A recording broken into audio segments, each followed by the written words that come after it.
Well, on this Food City Friday, we are going into Easter, and Chef Julie is here with a fabulous recipe for something that, of course, we all maybe sang about as kids. Yeah, the Hot Cross Buns song. Yep. Yeah. Well, here they are.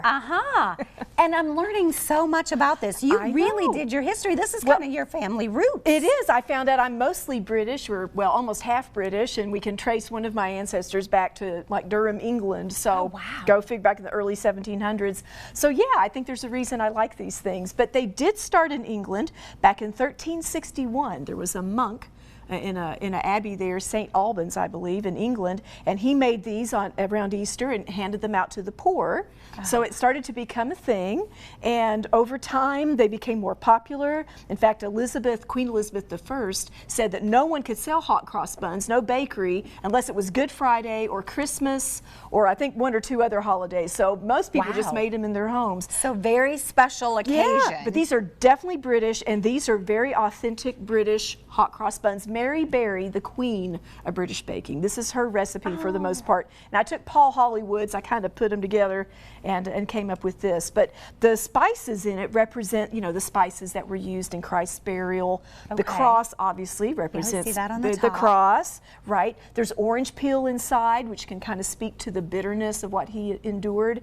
And I kind of think it's funny, this recipe, the dough rises 3 times. It rises 3 times. And we said that's probably no coincidence. I don't think that's a coincidence. No, I don't either. So it's a fun little recipe, and if you go to bakingwithjulie.com, you're going to find a link to Mary Berry's video and her recipe and other things that we'll talk about as we go. And being a yeast dough, we don't have time to make the whole thing right here, so I'm going to kind of walk through the steps.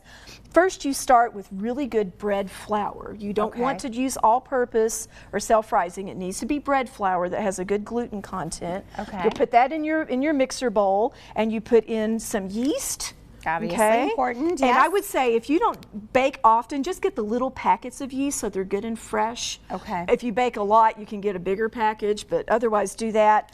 There's some sugar in here, a little bit of salt, and you put those in. You don't put the salt on top of the yeast, you put that to the side. You also put in some wonderful spice. I want you to this is mixed spice.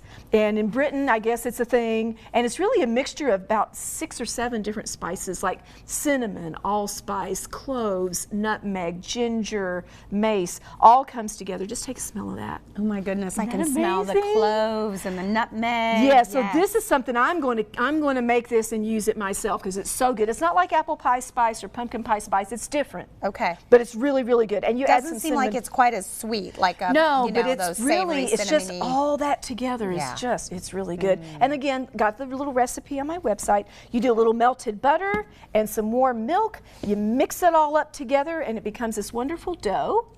And then you let it rise. And this one is very happy and excited this morning. You put a little tea towel on top, kind of like a little blanket, and look at him.